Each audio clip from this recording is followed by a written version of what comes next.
Good afternoon. Today we're going to discuss Parshat VaYishlach.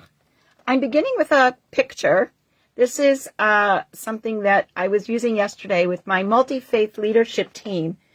It's called DISC, and it's about how we act as individuals and how we interact with others in groups.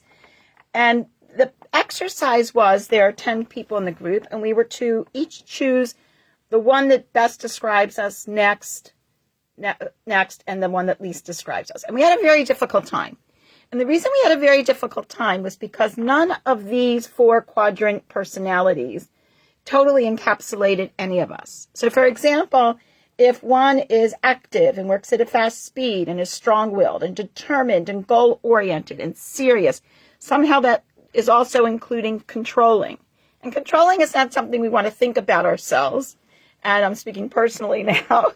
And this definitely described me. Yes, I'm goal-oriented, I'm quick, I'm very analytical, all those things. And each one of these had a kind of outlier element in it that if you take these behaviors to an extreme, it can become that. And I think it's a really interesting exercise to consider when we talk about Yaakov and Esav today. I've entitled this talk, Time to Assert, Time to Acquiesce. And we're going to begin by looking at 2 texts from this parsha related to the impending meeting between Yaakov and Esav, who have been estranged for some time. The first conversation that I want us to consider is the one between God, Hashem, and a very frightened Yaakov. It begins in chapter 32, verse 10. Vayomer Yaakov, Elokei Avi Avraham ve'Elokei Avi Yitzchak, Hashem Hamor Elai Shuv la'artzecha u'limimoletzecha va'ati ba'imach. Yaakov says to God, God of my father Abraham and my father Yitzchak, who said to me, return to your land and to your birthplace, I will do good for you. Notice the familiar trope. We have repeated this enough in these narratives. Leaving your father's home, leaving your birthplace, leaving your land, evoking Lech Lecha, going forward, and having faith in God. In varying orders and in varying degrees of inclusion. Yaakov continues, Katonti mikol chasadim. I've become small. I am minimized. I am made to feel little in the face of all your kindnesses and from all the truth that you have rendered your servant. I crossed this Jordan. Remember, Yaakov, who had to run away from home, who was estranged, who was beyond, who was, right, from Esav. Now he's become 2 camps. So what we have here is an acquiescence to God, an acknowledgement that what he has is from God. And yes, he's powerful. And yes, he has a lot. And yes, he has privilege. And it comes from God. He then says, now deliver me from the hand of my brother, from the hand of Esav. In other words, even though he's strong, even though he's powerful, even though he has all of this, he acknowledges that it's God that must help him. And God said, according to Yaakov says to God, V'ata amarta etiv hetiv imrach v'samti et zaracha kol hayam asher lo yisaper merov. God said, I will do well with you. I will make your seed as numerous as the sand of the sea, which cannot be counted because of the multitude. So here Yaakov falls into this steady quadrant, perhaps, that is listening to God, that is doing what God wants him to, or we could potentially place him in one of the other quadrants.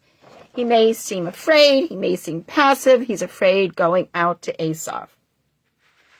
By contrast, let's look at Yaakov's commands regarding when his servants meet Esav.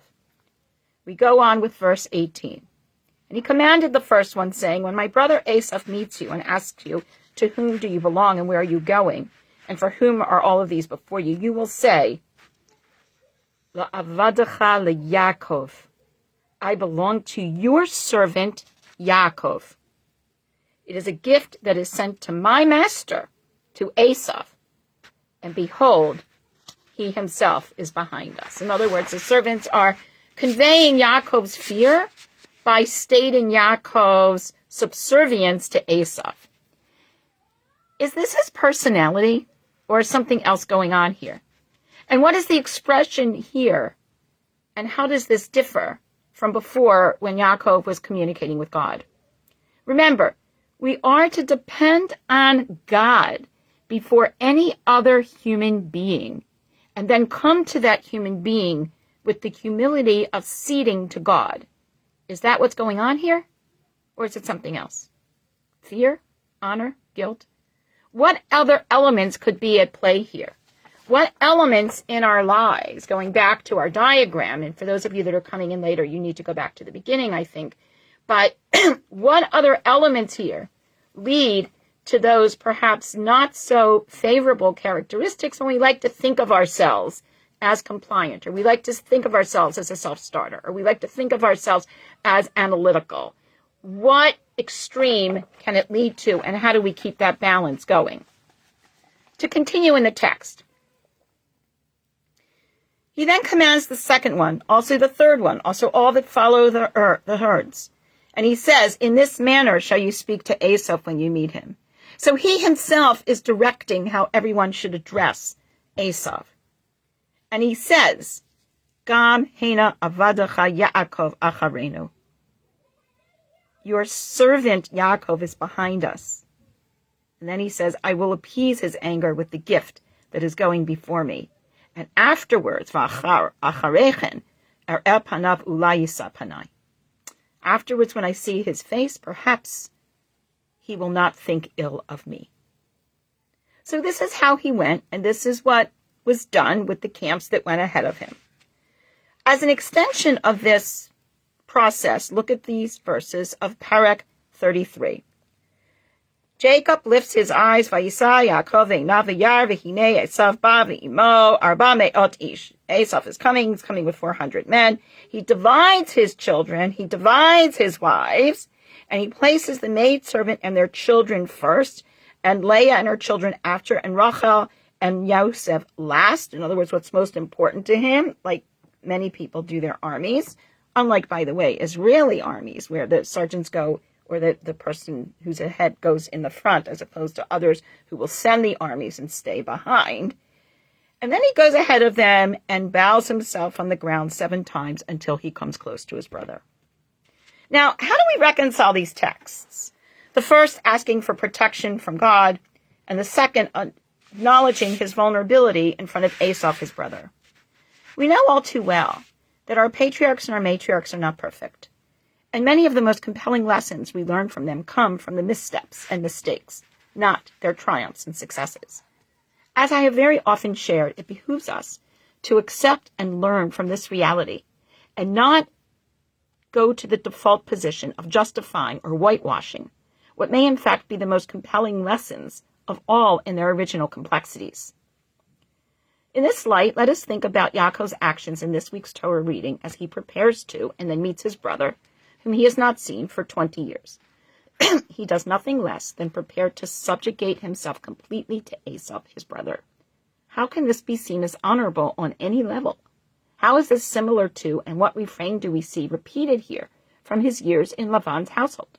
And finally, how does this even begin to correlate with the blessing that he received from his father and what God relayed to his mother Rivka when she was pregnant with him and his brother, Esau, or God's assurance in the first text cited here?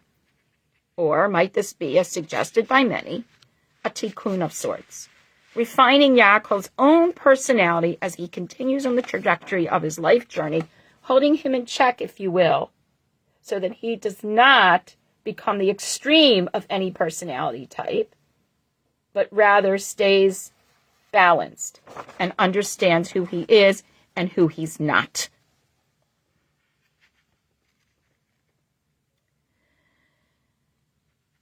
He might be doing, it is suggested, a cheshbon nefesh, a taking account of himself, a taking an honest account of both his positive traits and his chisranot, his absent ones or weak ones. which is so necessary when we look objectively at one's life and use of privilege to invoke a contemporary concept when evaluating those who are in various positions of such power or privilege. Some of our more conventional Mefarshim teach that Yaakov shows his reliance on his faith in God and is ready to allow the events to play out on their own while preparing to submit himself to Esav's will. Ramban, who lived in the 13th century with all of its turmoil, as well as the Midrash, cites this as a seminal text that was used to help community leaders negotiate with enemy regimes and kingdoms to ensure the safety of the Jewish people in various historical situations in which their well-being and very survival were threatened. As an example of this thesis, Ramban, Nachmanides, explains that when Rabbi Yonai went to meet the authorities, he followed this instructive element of this chapter, and he did not have the Romans escort him on the way. Once, he paid no heed to the chapter and had the Romans escort him, and on that occasion, he did not reach his destination, Akko, until he had sold the coat off of his back. However, there is an implicit warning also suggested by Ramban and others that there are limits to this subservience beyond which it would not serve Yaakov well. We are advised to consider that this is not to be emulated in fighting for ourselves and maintaining our status in the world. We learn, for example, in the Midrash Rabbah, the moment that Yaakov refers to Esav as my Lord, the Holy One, blessed be he, said to God's self, you have lowered yourself, and you have designated a human as your master 8 times. I will install 8 kings from among his descendants before your descendants ascend to positions of royalty. Rabbi Tzvi Hirsch Weinreb of the Orthodox Union teaches that herein we find the dilemma of leadership articulated as follows. In the medieval commentary authored by the Baal Turim, we are taught Yaakov's fear of Esav, addressing him as my Lord, caused his descendants to become exiles amongst the nations. Another commentary reminds us of an ancient proverb, he who makes himself a sheep will be devoured by wolves. On the flip side of the leadership coin, Rob Reinweb cites other traditional commentaries which value Yaakov's behavior and do recommend it as a model for future confrontations between Jews and their enemies. Thus, the Midrash Lekach Tov and Rabbi Yonatan suggest that all Jewish leaders who find themselves dealing with the leaders of other nations are to study this week's Torah portion and to learn from its strategies of appeasement, diplomacy, and compromise. The 16th century Jewish Italian commentator Rav Ovadia Sforno also adopts this position and lauds Yaakov's tactics, while being aware of times that it served the Jews well. Of course, while such thinking and focus is appropriate in considering this story in isolation, this may or may not work when looking at the backstory or the sequence of events that define Yaakov's fears and concerns regarding his ultimate meeting, or reunion, if you will, that it be, with Esav, his brother. Clearly, there is also a profound sense of unfinished business here. Yes, we know that Rivka has an interaction with Ribono Shel Olam during her pregnancy. Esav makes a business transaction wherein he acquires some hot food and nourishment for the cost of his birthright. And then Yaakov seals the deal when he and Rivka trick Yitzchak by his pretending to be Esav, the firstborn. In the context of this background, no wonder that Yaakov is scared and feels a need to be subservient to his brother, with whom there has been a history of mistrust, trickery, and actions that at the very least certainly look suspect. What type of reconciliation does such history portend? Nechama Leibowitz looks at this dilemma through the prism of trying to ascertain what exactly the struggle is with the entity that may be human, angel, or otherwise, that confronts Yaakov on his journey prior to the meeting under discussion. She and others maintain that within this confrontation, the Lord gives Yaakov both a victory and a defeat simultaneously. It was a defeat for his flesh, for his very human being, The use of deception and following after men's ways that characterize his past would have to be abandoned, as symbolized by the physical disability he will suffer after the struggle, which will remain as an eternal symbol of this aspect of who we are as human beings generally, and who he is specifically. The Lord actually gave Yaakov a permanent reminder of this clash and its meaning, namely his hip injury, which in turn reminds him that this was a real experience and not just a dream. Furthermore, after the maiming, combativeness has been turned to dogged dependence upon God instead of his own flesh to secure blessings for himself. If this is factored in, how he acts towards Esau looks rather different and clearly much more saturated with complexity. And again, noting how each personality type can lead to extreme expressions if not kept in check. Here we see Yaakov being kept in check. Yet, we are also taught that the match was a victory for Yaakov. The Lord dealt with his flesh and caused a new man to emerge. This change is reflected in his name change. The name Yaakov, heel, deceiver, follower of man, is changed to Yisrael, referring to his new and more evolved level of struggle. It is noteworthy that as Yaakov makes all his preparations using the three-pronged practical approach of gifts, military preparations, and self-reflection or prayer, this wrestling incident with some being whose identity is not certain is actually the transition from external struggles and preparations to more internal and intentional preparations for the challenges that life places in our respective journeys. Whether Yaakov is wrestling with God's will, elements of Esau, or his own nature, this battle is internal, with external ramifications and lasting meaning. Further, let us consider this part of the narrative which appears later in our Parsha, and Yaakov's role, or the absence thereof. Chapter 34. Dinah, the daughter of Leah, whom she had borne to Yaakov, goes out to look amongst the daughters of the land. Lirot b'benot haaretz. And Shechem, of course, meets her. And Shechem, his soul cleaves to Dinah, v'tidabek nafsho b'Dinah bat Yaakov v'yahav et ha'na'ara. He loves this girl and speaks to the girl's heart. Shechem says to his father Hamor, I want this woman for a wife. The Yaakov Shema, ki timeh et Dinah bito uvanav hayu et miknahu betzadeh v'charish Yaakov ad ba'am. Yaakov heard that he had defiled his daughter Dinah, but his sons were with the livestock in the field, and Yaakov kept quiet. V'hecharesh, very interesting use of the word. Cheresh often refers to someone who can't hear, so, couldn't absorb the information, but he keeps quiet, b'dmama, until they come back. Hamor, the father of Shechem, goes out to Yaakov to speak. The sons come in, and they say that, they were grieved, and they burned fiercely because there was a scandalous act to lie with a daughter of Yaakov. Hamor speaks with them and says, but my son Shechem, his soul has a liking for your daughter. Please give her to him for a wife, and let us intermarry. And of course, we know what happens afterwards.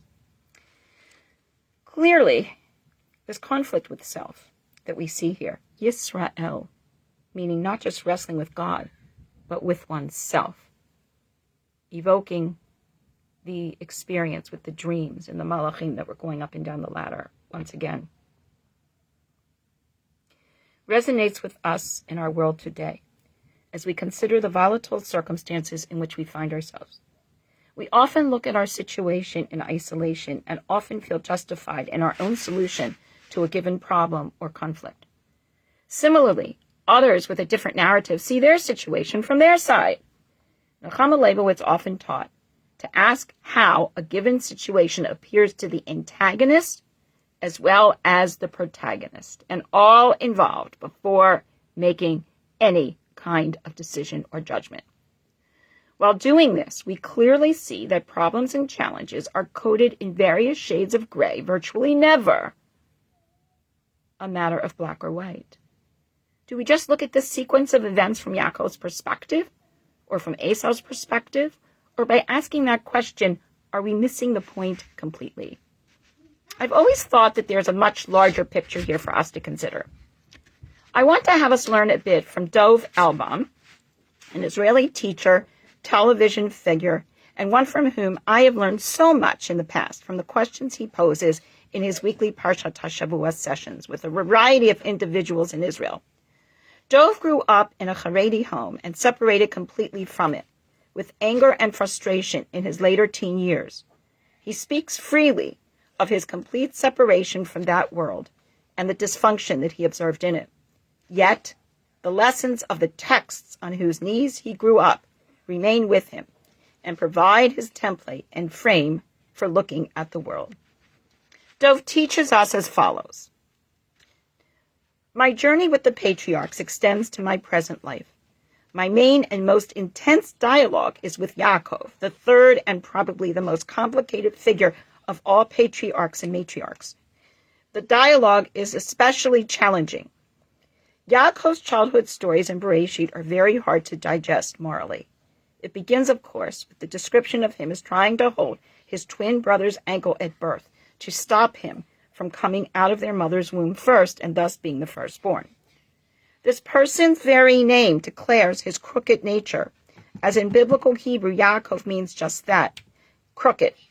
His crookedness leads Yaakov to blackmail his brother into taking a shady deal, whereby the younger brother will acquire the birthright of the other.